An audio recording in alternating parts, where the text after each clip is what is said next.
¿Se acuerdan? El aparato respiratorio y el tubo digestivo, el epitelio y el aparato respiratorio y digestivo son provenientes de qué capa del disco trilaminar, del ecto, meso o endodermo.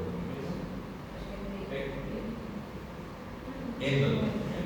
Todo lo que es epitelio digestivo y respiratorio es del endodermo. Entonces, inicia su formación en la tercera semana, inicia principalmente del endodermo, pero ustedes saben que es una vía respiratoria que tiene su epitelio respiratorio, su mucosa, ¿verdad?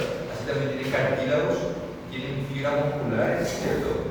Entonces, este tiene una peculiaridad, que el aparato respiratorio proviene de dos capas germinativas, del endodermo y su cartílago y músculo y vasos del mesodermo. Entonces, ¿cuáles son las capas del disco trilaminar que dan origen al aparato respiratorio? Son dos: endodermo, su mucosa, y mesodermo, que va a dar el cartílago, el músculo y las vasos. Ahora, ¿dónde nace? ¿De dónde nace? El epitelio, o sea, la primera estructura que nace, que va a dar lugar al aparato respiratorio, se llama yema respiratoria, que es el primer brote. ¿Y de dónde nace esa yema respiratoria? Del intestino anterior. Eso también es muy llamativo, es como que no tiene mucha lógica ahora que nazca del intestino el aparato respiratorio. Entonces, el intestino, nosotros tenemos un intestino anterior, medio y posterior. ¿De cuál de los tres intestinos nace entonces el brote respiratorio? Del intestino anterior. Vamos a ver entonces un poquito de anatomía, porque es importante para la clasificación. Hay un cuadro que vale como 5 puntos, donde es importante que sepan la anatomía. El aparato respiratorio tiene un aparato respiratorio superior, vías aéreas superiores e inferiores. Las superiores, sobre todo, que serían la cavidad nasal en específico, así como también la laringe. Y también ustedes saben que la faringe tiene doble función: tiene una función digestiva y para restringir el paso del aire. Entonces, tenemos cavidad nasal, naso, oro, rinofaringe y la laringe propiamente dicha. ¿Y cuáles son las vías respiratorias inferiores? A partir de la tráquea, bronquios principales, que son los bronquios primarios, los bronquios secundarios, los bronquios terciarios. Ustedes saben que a medida que los bronquios se van dividiendo, ¿qué pasa con sus luces? A medida que se va dividiendo, su luz va reduciéndose hasta el final. Entonces tenemos bronquiolos primario, secundario, terciario, bronquiolos terminales, bronquiolos respiratorios, y esos bronquiolos respiratorios están envueltos por los sacos alveolares. Vamos a ver un poquito más.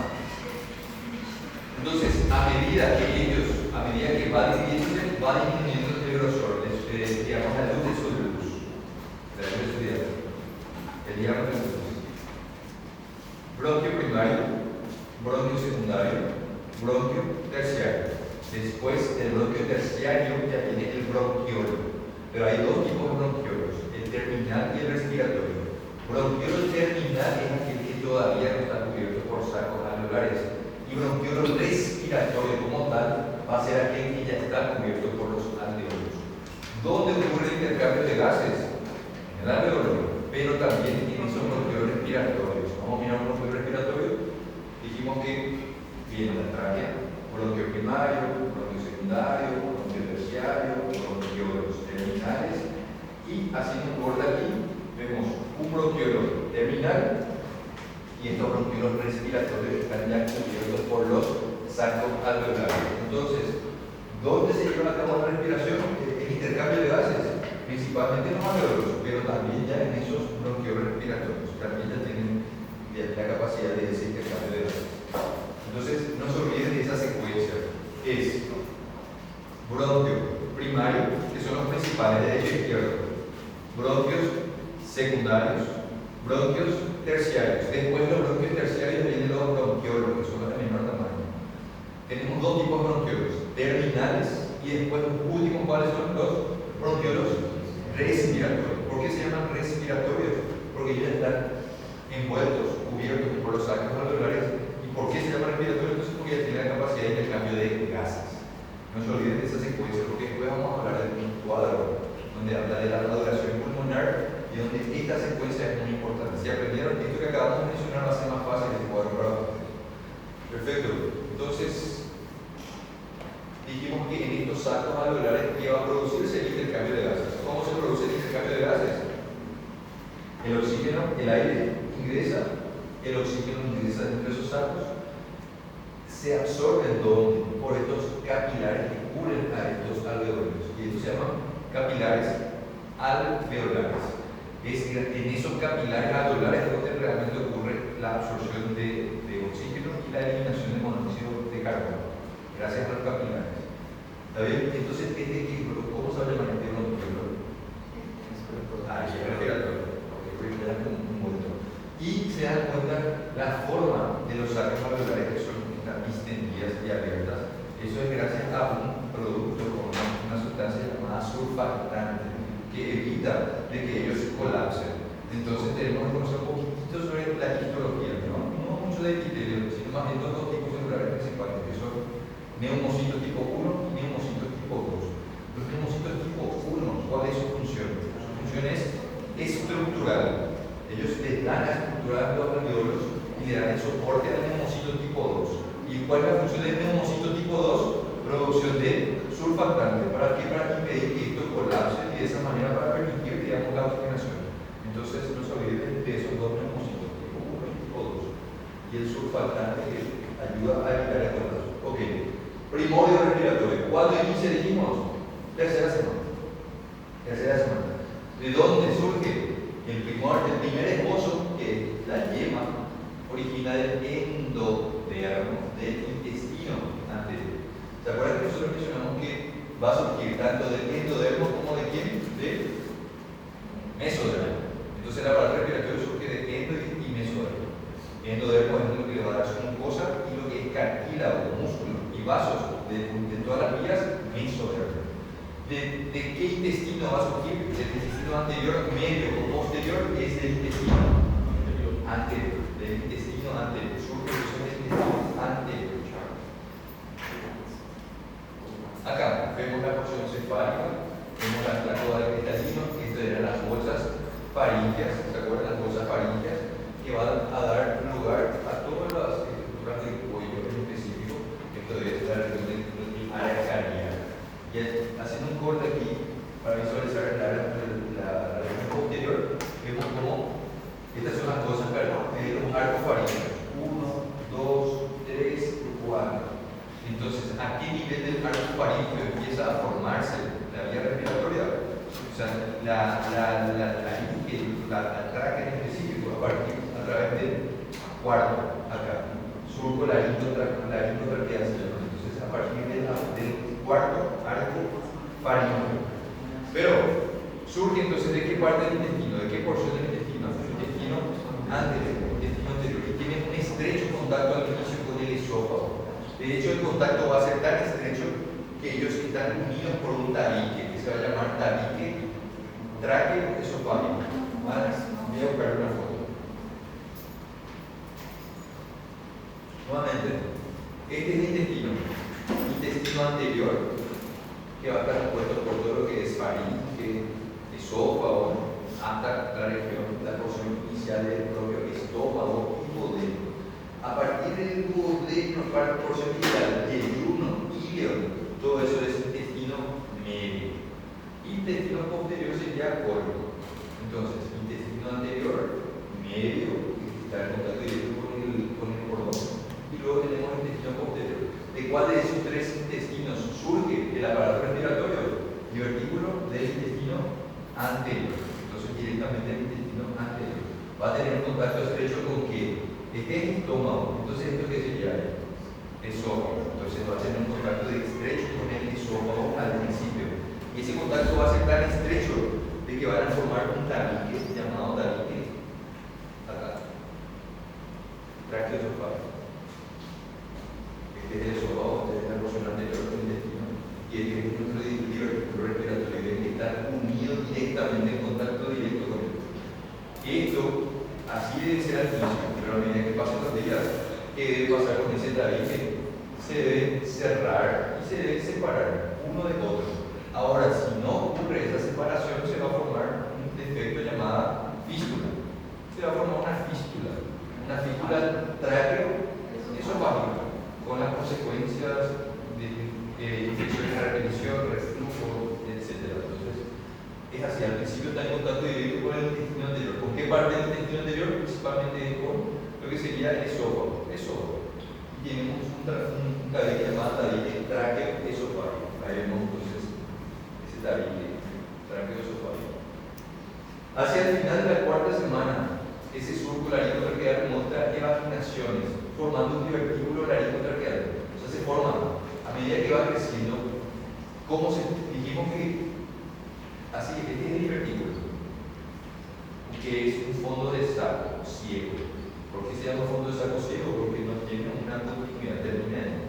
¿Qué pasa? ¿Cómo crece? ¿En qué sentido? El crecimiento de ese aparato respiratorio va a ser en el sentido siempre de cefálico a caudal, siempre céfalo caudal. Se da cuenta que al principio es único, después pasa a los días y se divide en dos. ¿Por qué? Porque esto se va a transformar en la tráquea y estas dos yemas ya son los esbosos de los pulmones.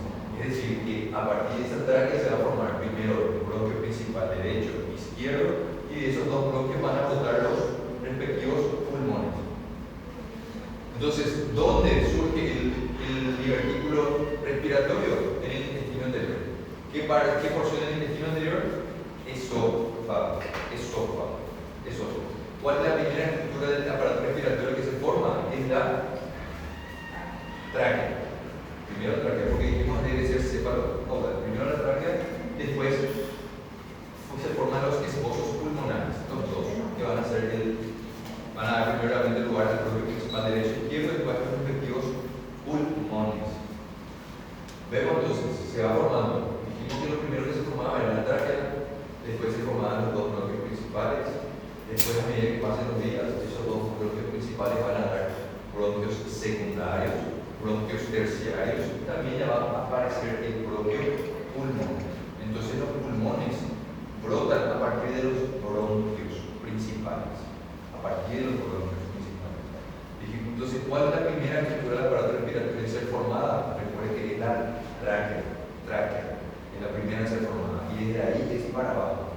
Entonces, la siguiente estructura después de la tráquea, primero la tráquea, la siguiente estructura después de la tráquea son los dos bronquios primarios o principales. Y a partir de esos dos bronquios principales ya va a venir los diferentes bronquios y los pulmones propiamente dichos. Entonces vemos cómo esos bronquios principales van subdividiéndose. En el lado derecho tenemos esas tres divisiones porque van a dar lugar a tres lóbulos, y en el lado izquierdo van a dar lugar a dos lóbulos. Como la anatomía intestinal. Este ya es una formación total, donde tenemos toda la tráquea, la carina, los bronquios principales y lóbulo pulmonar derecho, o sea, este pulmón derecho, lóbulo pulmonar superior, medio y inferior, y este pulmón izquierdo. Durante la separación, ¿qué les mencioné con respecto a la tráquea? Al principio la tráquea está unida, sí o no, al esófago, unida, por medio de un tabique. ¿Qué nombre recibe ese tabique? Tráqueo esofágico. Ese tabique debe separarse en algún momento, pero lo correcto es que se separe. Y si no se separa, ¿qué va a pasar? Una fístula tráqueo esofágica. Lo correcto entonces es que ocurra esa separación. El desarrollo de los bronquios. El esbozo se desarrolla ¿de qué forma? De cefálico a caudal, siempre en el sentido céfalo-caudal. Entonces desarrolla el extremo caudal un divertículo laringotraqueal durante la cuarta semana. A partir, ¿cuándo empieza el brote? La yema respiratoria, ¿cuándo aparece? En la tercera semana. En la cuarta semana ya empieza a aparecer, a notarse los dos bronquios principales, derecho e izquierdo, y a partir de la quinta semana ya se notan los pulmones. Entonces la formación del aparato respiratorio, tercera semana. La división total de tráquea y bronquio primario, cuarta semana. Y donde tenemos pulmones ya, quinta semana. ¿Está bien? Esa entonces es la secuencia de aparición, pero todo empieza en la tercera semana. ¿A partir de qué intestino? Intestino anterior. Yo no voy a profundizar mucho en el examen, pero sí hay ciertas cosas que voy a estar recalcando que sí deben saber, como eso que estamos mencionando. ¿Cuándo empieza la formación? Tercera semana. ¿De qué capa del disco trilaminar? Del endodermo y del mesodermo. ¿De qué parte del intestino? Intestino anterior. Por eso estoy insistiendo tanto en esos conceptos. Eso sí. Vamos a ver entonces. Aquí también las células. va a salir un esquema, un cuadro donde va a mostrarle los dos neumocitos. Va a haber un corte de una alveola y donde van a anotar neumocitos tipo 1 y tipo 2 y van a escribir cuál es su función en específico. ¿Cuál es la función del neumocito tipo 1? Estructural, soporte. Y los neumocitos tipo 2, ¿cómo? Producciones. Eso, así, directo con eso. Creo que tengo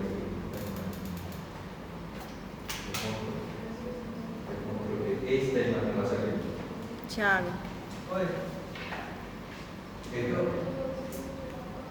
Entonces, es un corte alveolar, una alveola en sí. Entonces, el trabajo en que va a consistir, esto va a estar obviamente tapado. Ustedes, la pregunta va a ser nombrar la célula correspondiente y describir su función principal. Neumocito tipo 1, estructural, soporte. Neumocito tipo 2, producción de surfactante. Así. Entonces, es con respecto a ese nombre. Así.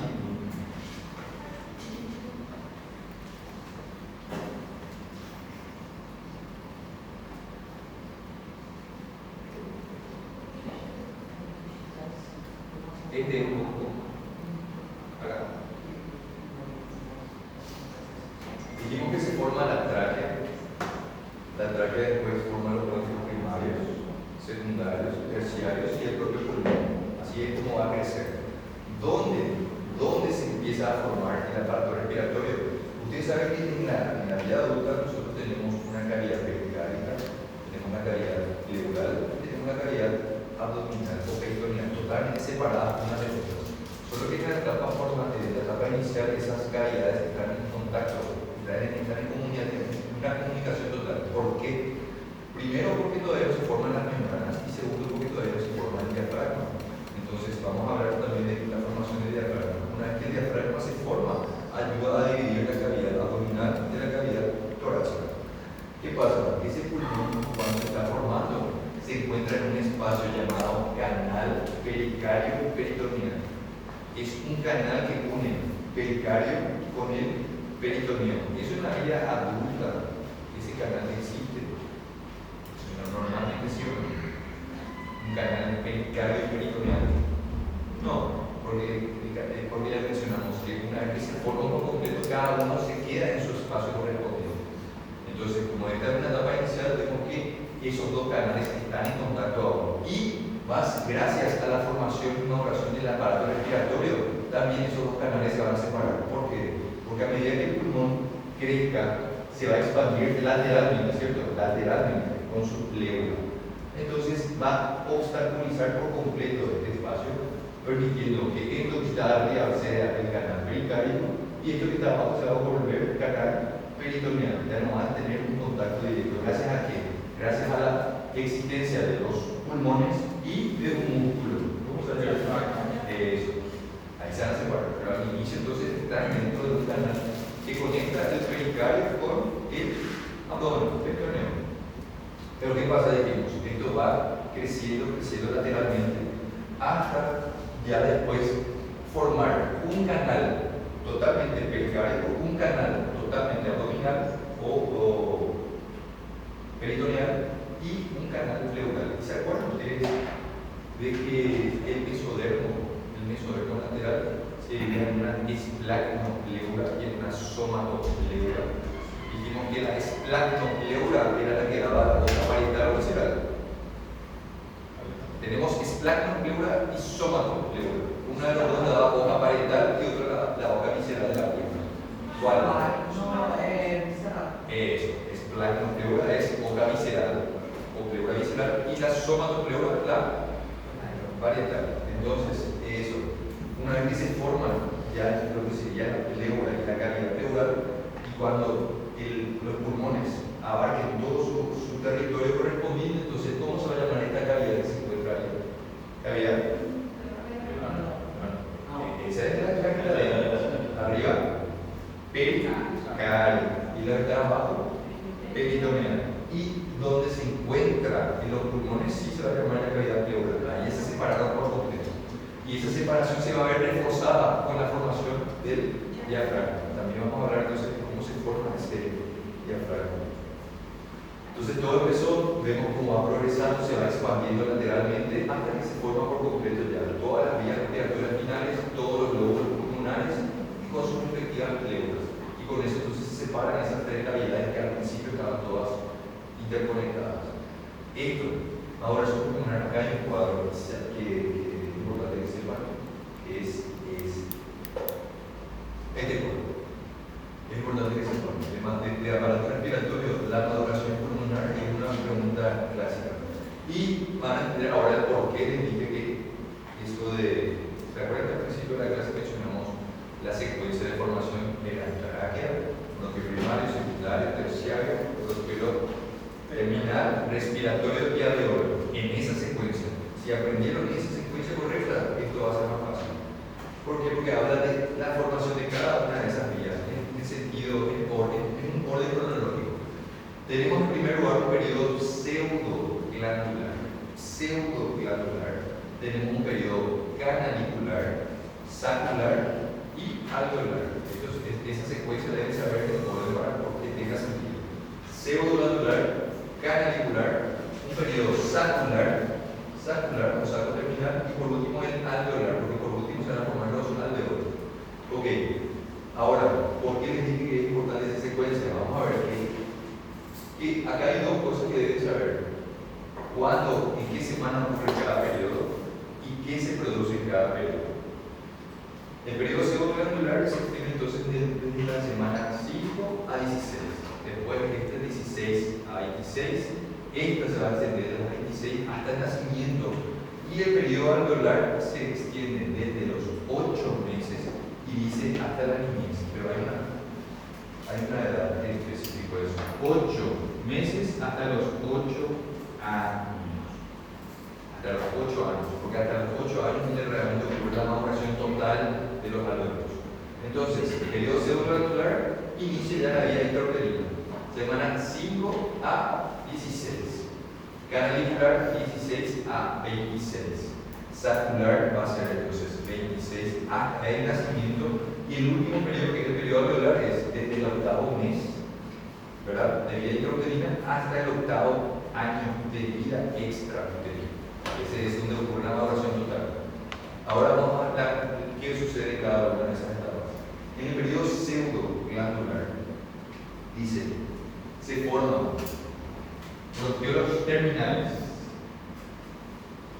Se forman hasta los bronquiolos terminales. Es decir, ¿cuáles son las estructuras que están formadas ahí? Hasta los bronquiolos terminales. Entonces, ¿qué se forma?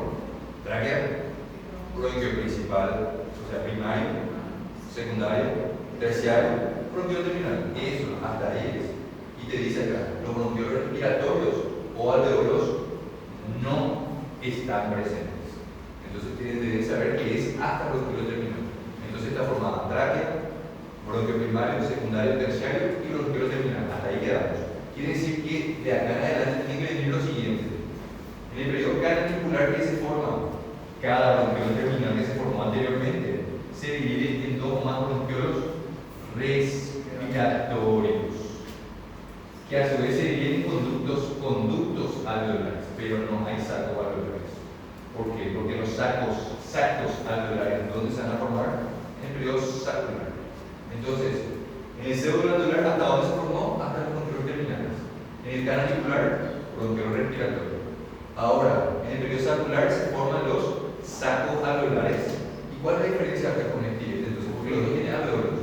Este de sacos alveolares inmaduros y este de sacos maduros. Entonces, periodo de saco terminal sacular se forman sacos terminales, alveolos primitivos, es decir, que son alveolos inmaduros.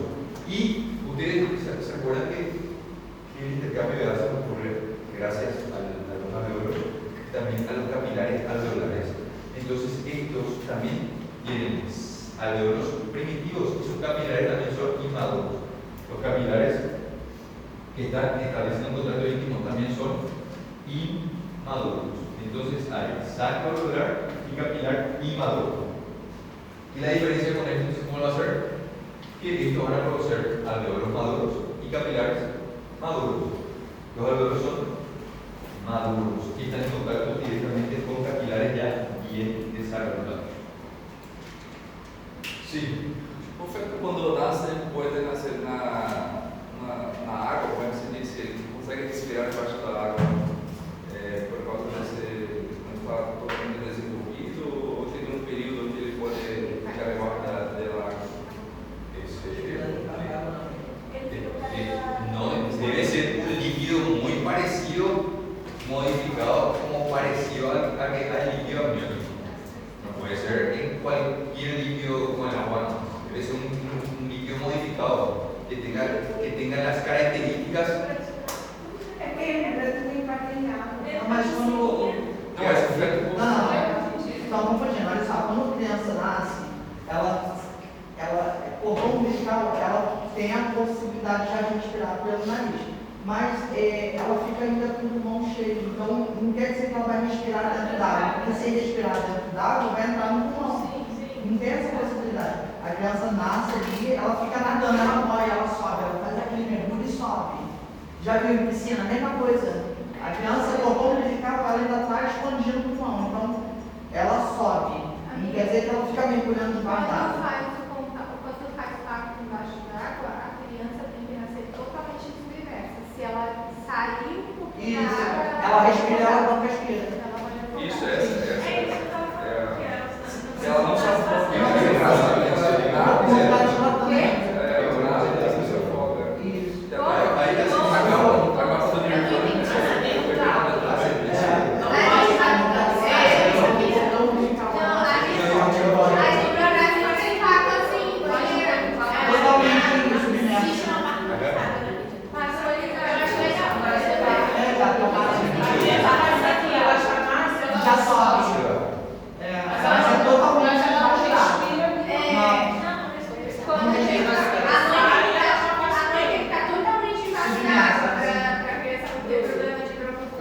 Y me hace bajo el agua, asciende y ahí no hay problema.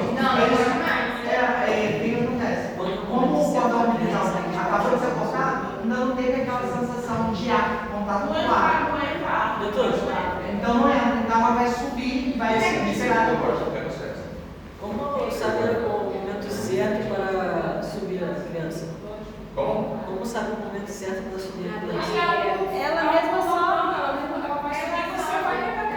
Não, amiga, na banheira também, assim. Sim, pode ser na banheira. Imagina um potinho de shampoo. Porque falou que se Pega o potinho de shampoo. não quer subir, Afunda ele naturalmente não sobe. O bebê também. Ele vai sair com a pressão, ele vai sair e vai subir a respiração. Ele precisa desse momento de sair da água. Hã? Ele precisa desse momento de sair da água. Ele tem que sair da água. Porque ele não está mais dentro do corpo. Não, tipo assim.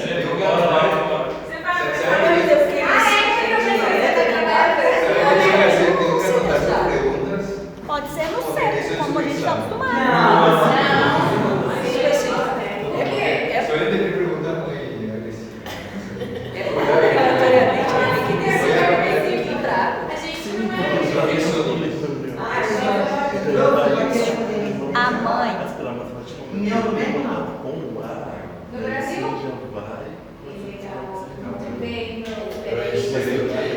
Pode ficar 10 minutos.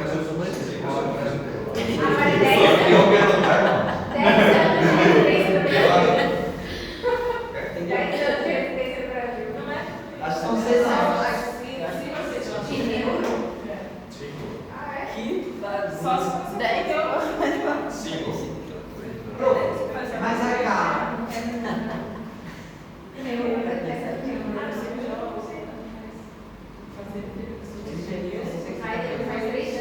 Tomar um café, Fred? Tomar um café? Lavar o rosto? É bom, né? Tá preparando o parque imaginário?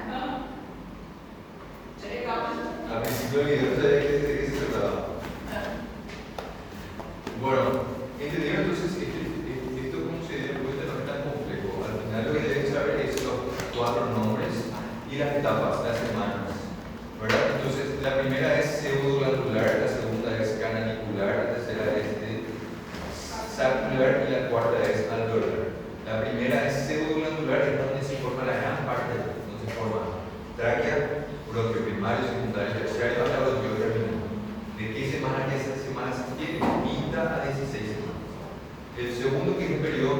canalicular se extiende desde las 16 semanas hasta donde 26.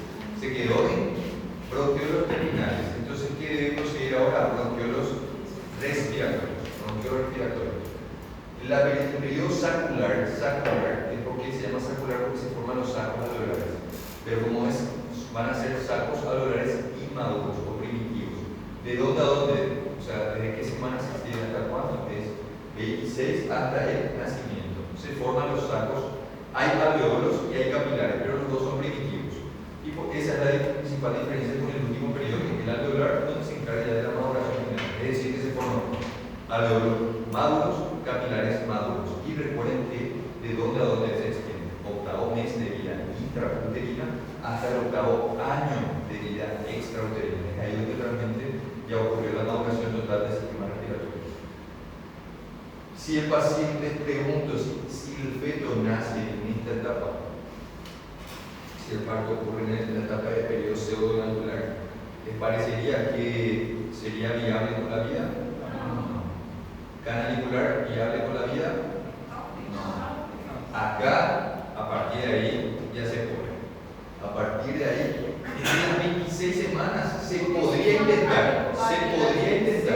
En la última semana de esas 26 se podría empezar a intentar con una maduración pulmonar para ver si de repente se consigue. Pero a partir del periodo sacular aquí es mucho más rentable entonces esa posibilidad. ¿Cómo se hace la maduración pulmonar? Es corticoides. Utiliza corticoides de la madre para que de esa manera el feto trate de acelerar el proceso de formación de surfactantes. 26 semanas da quantos meses? Doutor, apesar de que eu nasci em 26 semanas. Por eso. ¿En serio? ¿Cuánto sería? 6 Tiene buena matemática. 6 meses. 6 meses. 6 y medio. Ese es un periodo crítico.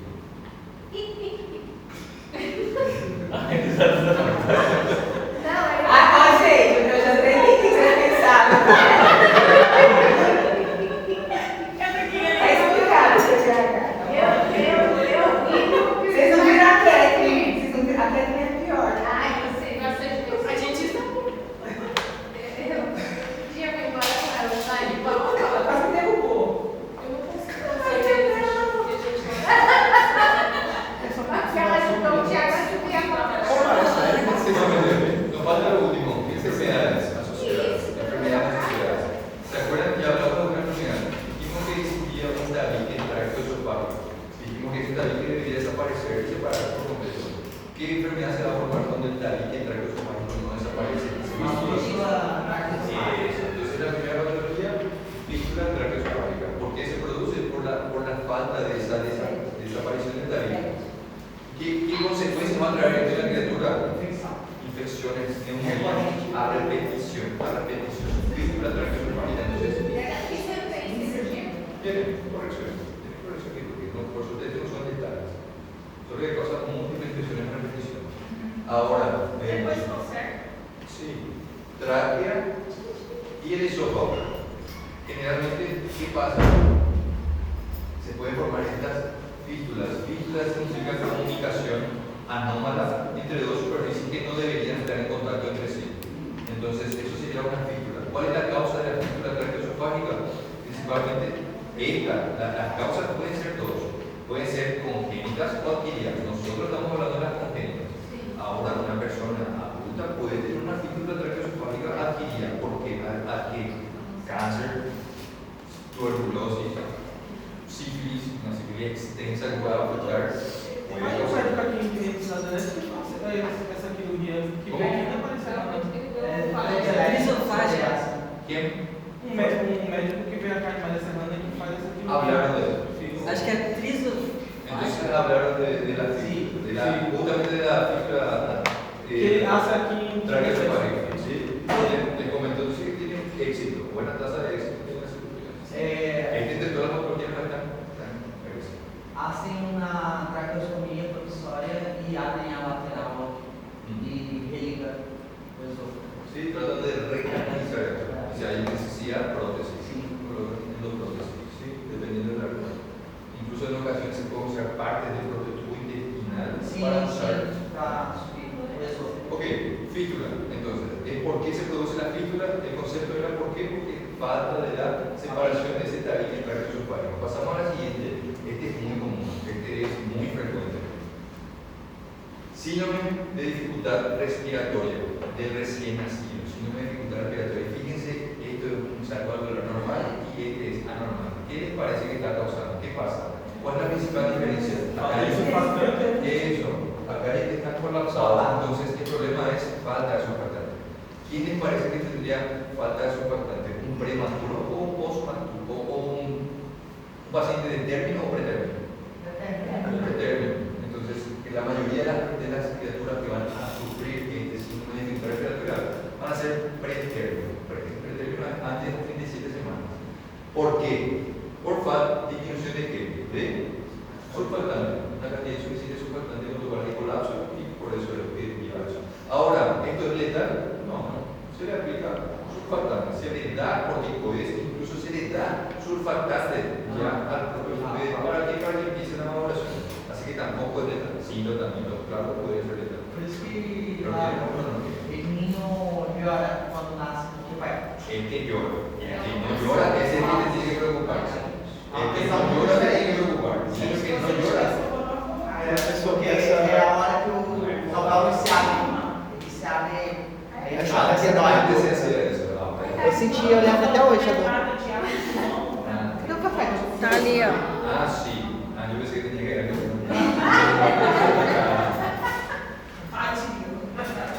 Agresiva.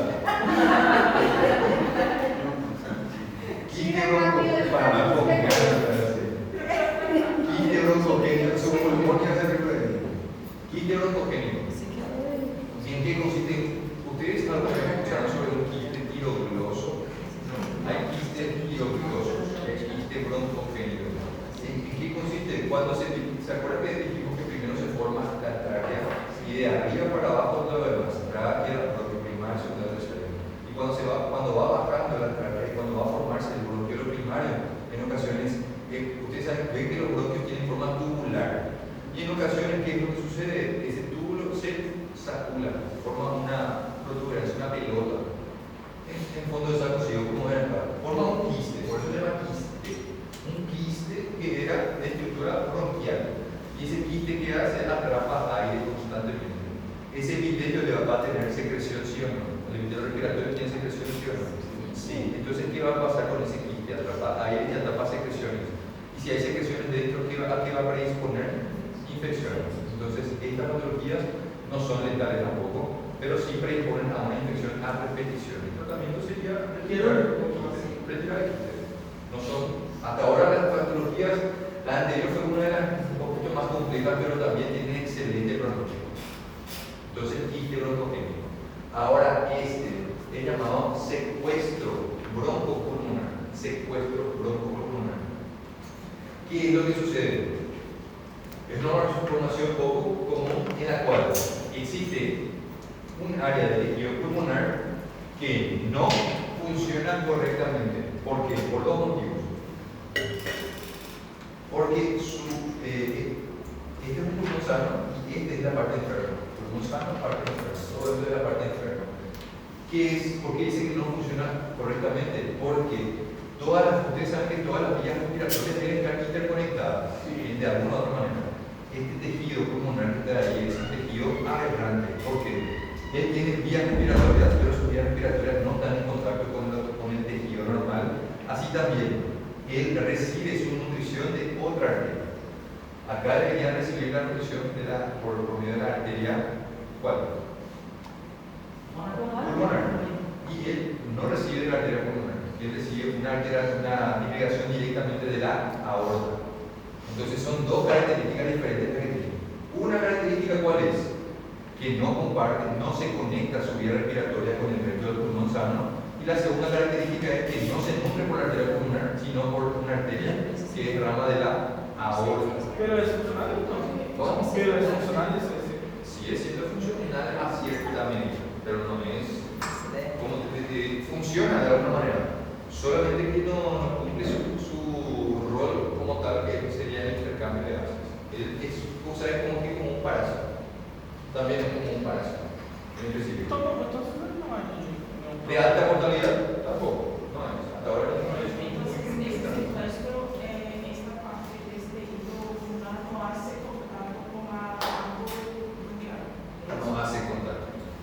tiene sus vías respiratorias ahí que no hacen contacto con el árbol bronquial.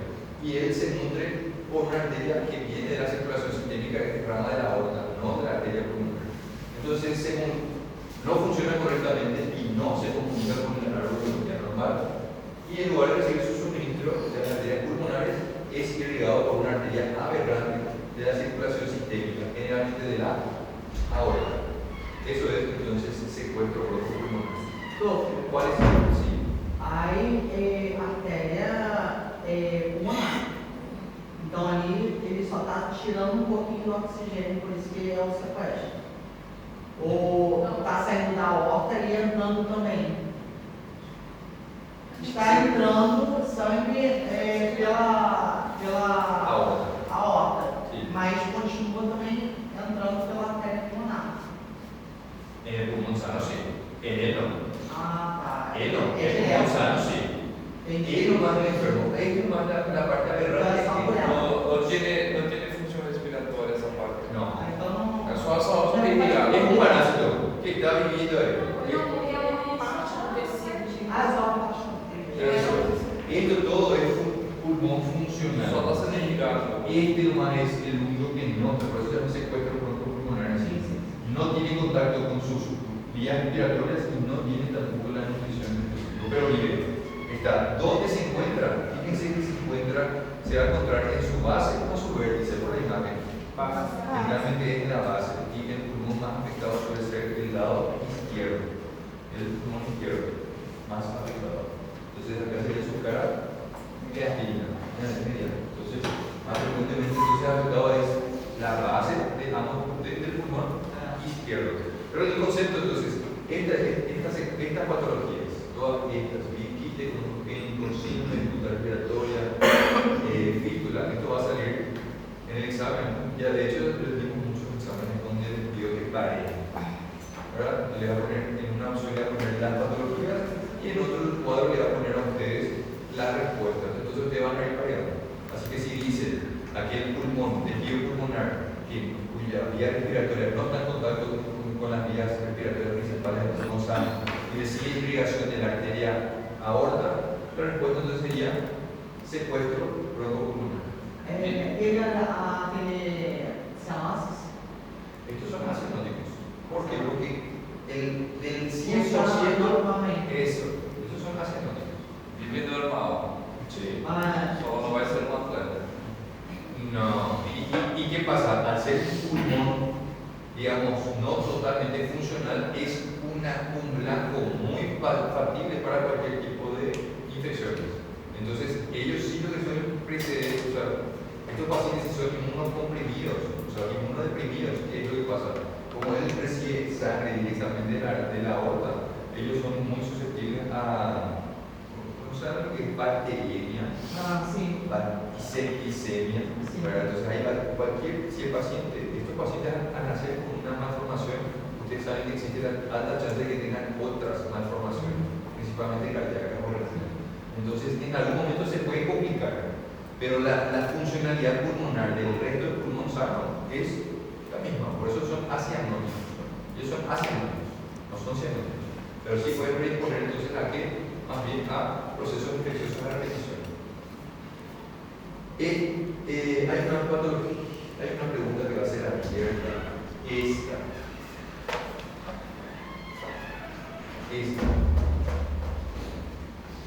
¿Se acuerdan que yo les preguntaba cuando hablamos de biología cardiovascular? Les pregunté cuál es el defecto cardíaco congénito más común. ¿Cuál era el defecto cardíaco congénito más común? Y ustedes escribieron así, ¿se acuerdan? Era una pregunta abierta. Este va a ser una pregunta también ahí. Entonces, ¿cuál es la malformación congénita más común del tubo respiratorio? Malformación adenomatoidea química. Es la malformación congénita más frecuente del sistema respiratorio. Entonces, la pregunta va a ser: ¿cuál es la malformación congénita más frecuente del sistema respiratorio? Y van a escribir malformación adenomatoidea quística. ¿En qué consiste? En que se forman varios quistes. Tenemos tres tipos de ellos: tipo 1, tipo 2 y tipo 3. ¿Cuál es la más frecuente? Como ven, la más frecuente es tipo 1. ¿Cuál es la diferencia? Los tres se caracterizan por presentar quistes.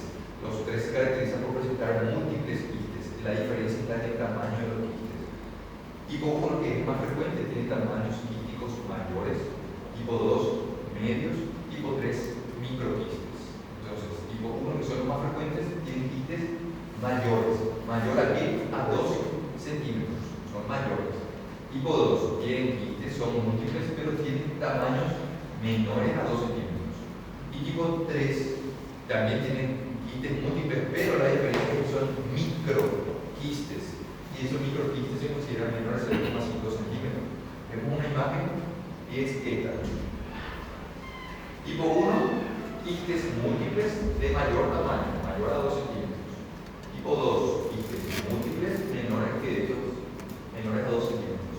Y tipo 3 son múltiples y son microquísticos, menor a 0,5 centímetros. Esto sí es grave. ¿Por qué? Porque ¿Cómo es típico? ¿Eh? No es tan típico la vida. Depende. Vos sabés que podemos hacer una lobectomía pulmonar. Se puede hacer una lobectomía acá, dejar solamente el lóbulo inferior de este lado y si estaba sano, dejar todo y sigue subiendo. Es factible. Entonces, pero este sí trae más problemas que el otro. ¿Por qué? Porque trae también dificultad respiratoria constante, cianosis, infecciones a repetición. Entonces, ¿cuál es la diferencia? Primeramente, lo que voy a preguntar es cuál es la malformación congénita más común del tubo respiratorio o del sistema respiratorio. La respuesta es malformación adenomatoidea quística. ¿Cuáles son los tres tipos? Tipo 1, 2, 3. ¿Cuál es la diferencia? Tienen tamaño. Tipo 1, mayor a 2 centímetros. Tipo 2, menor a 2 centímetros. Tipo 3, menor a 0,5. Es decir, que son los microquistes. ¿Ven? Es netamente eso con respecto a esta palabra la conocemos. Ya vimos muchas agenesias. ¿Qué es agenesia? A, falta. Genesia, génesis, inicio. A, genesia, no se formó, ¿verdad? Entonces, si dice agenesia pulmonar, ¿qué significaría? Que nunca se formó, ¿verdad? Es falta de génesis del pulmón. Entonces, no hay. Porque hay otra cosa llamada atresia. Por ejemplo, si hay una agenesia traqueal, ¿qué significaría? No hay tráquea. Ausencia de tráquea, no hay tráquea. Y si dice atresia traqueal, hay tráquea. Solamente que terminó en un fondo ciego, no sigue su conducta, pero hay. Esa es la diferencia entre agenesia y atresia. Agenesia no hay. Entonces, ¿qué pasa en la agenesia pulmonar? Ausencia total de pulmones, obviamente compartido con la vida. No. Atresia ahora, recién Quando mencionamos. já não é como eternamente. Mas, né? También hay casos. Hace poco que falleció un hombre que vivió, no sé si 60, 50 años. Não, aquilo era outra coisa. Aquilo ali era. Tenía otra enfermedad, otra patología tenía, creo que no recuerdo cuál. Atresia bronquial, ¿qué significa? Recién mencionamos. Atresia, ¿qué sería? Es el fondo del saco ciego. Se forma un conducto y de repente termina en un fondo del saco ciego. Y si decía agenesia bronquial, no hay bronquial. Último tema. Hiperinsuflación lumbar congénita. Para comprender esta enfermedad, deben recordar si ustedes conocen las enfermedades pulmonares obstructivas crónicas, la bronquitis crónica y el enfisema. ¿Conocen el enfisema? Esos son dos patologías que suceden mucho en pacientes tabaquistas de la garganta. Ese se parece mucho al enfisema. De hecho, de tanto que parece al enfisema, se le conoce luego como enfisema lumbar. ¿Por qué? ¿Qué pasa en el paciente con enfisema? En ese paciente con enfisema, el paciente inspira, mete aire, y lo normal es que puedes hacer una respiración y salir. ¿Qué pasa con ellos? Inspiran y ya y mantienen, no salen. Vuelven a inspirar y no salen. Vuelven a inspirar, no salen. Se va expandiendo. ¿Qué quiere decir? Que en algún momento el pulmón va a estar tan lleno de aire que va a empezar a empujar, a desplazar a los órganos hacia el lado contrario. ¿Les parece que esto va a llevar a dificultad respiratoria? Claro que sí, y no solo respiratoria, al estar comprimiendo estructuras cardiaquino-ventrales grandes, vasos del corazón, incluso puede causar problemas vasculares, puede causar un shock, incluso un shock obstructivo. ¿Por qué? Porque va a obstruir al corazón y el corazón no va a tener la capacidad de buscar, así que esto sí puede ser enfisema. Entonces se llama enfisema. ¿Por qué no sale tu agua? Hay un atrapamiento, generalmente, ¿por qué? Porque hay una destrucción de los bronquiolos respiratorios. Hay una destrucción total. Y esos bronquiolos, o sea, que ellos tienen músculo liso, ellos deberían estar actuando de esta manera, ¿verdad? Y como hay una destrucción total de la fibrosis, entonces permite el ingreso, pero ya no permiten, no hacen A contração. esa contracción. Entonces hay una acumulación, hay un atrapamiento. No es total, no es tampoco total, pero a medida que va pasando, digamos, con cada inspiración, cada vez hay más residuos gaseosos en su interior, entonces esto va expandiéndose. Lo que está viendo en esta radiografía, por ejemplo, es una hiperinsuflación en esta región. ¿Y qué es lo que es característico también? Estas personas, ustedes saben que las costillas deberían tener cierta oblicuidad, y se fijan que sus costillas están transversales. Eso, empiezan incluso ya a quedarse transversales. Y estos pacientes, ¿qué va a pasar? Su diámetro posterior va a empezar a dilatarse. Y eso se llama tórax entomiero. Va a empezar a tener ese diámetro. Ok, eso entonces es, ¿por qué ocurre? Por una destrucción temprana de los bronquiolos respiratorios. Hay un atrapamiento de aire. O mesmo tem uma broncoconstricção, mas só que é ao contrário, né? Essa broncoconstricção fecha o músculo liso, tem que Así abrir. casi reverso. parecido. Bueno, entonces, aparato respiratorio, ¿qué es lo que debe filtrar? Es, ¿a qué semana empieza? Tercera semana. ¿De qué capas de tejido laminar? Endodermo y mesodermo. ¿De qué porción del intestino? Del intestino anterior. ¿Qué parte exactamente del intestino anterior? ¿Qué órgano específico? Esófago. ¿Por qué? Porque dijimos que forma el tabique tráqueo, esófago. ¿Cuáles son los 4 grados de maduración? Los 4 periodos de maduración: pseudoglandular, canalicular, saccular, alveolar. Perfecto. Pseudoglandular, 5 a 16 semanas. ¿Qué se forma? Tráquea, bronquio primario, secundario, terciario, bronquio terminal. Hasta ahí. Segundo periodo, que es el periodo canalicular, desde las 16 semanas a 26 semanas. ¿Qué se forma? Bronquiolo respiratorio. Tercera semana, que es saccular. ¿Cuándo inicia? 26 semanas hasta el nacimiento. ¿Qué se forma? Ya se forman los alveolos y los capilares, pero son primitivos y maduros. Último estadio, que es el alveolar. ¿Cuándo inicia? 8 meses, 8 años. ¿Qué sucede ahí? Maduración de los alveolos y de los bronquiolos respiratorios, y los capilares, están totalmente maduros.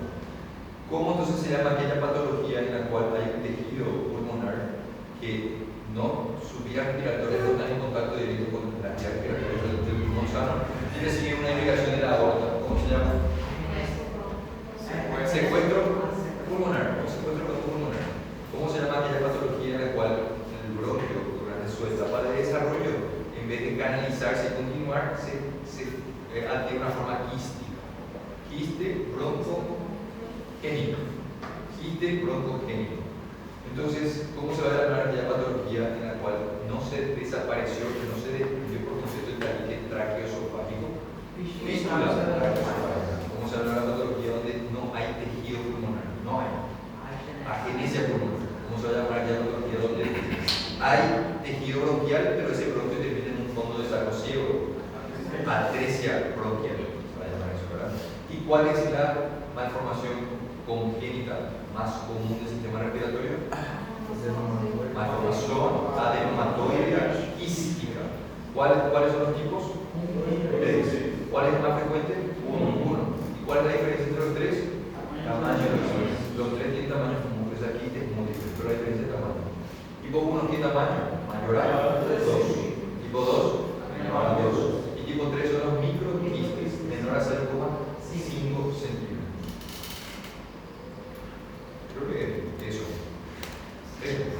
en específico.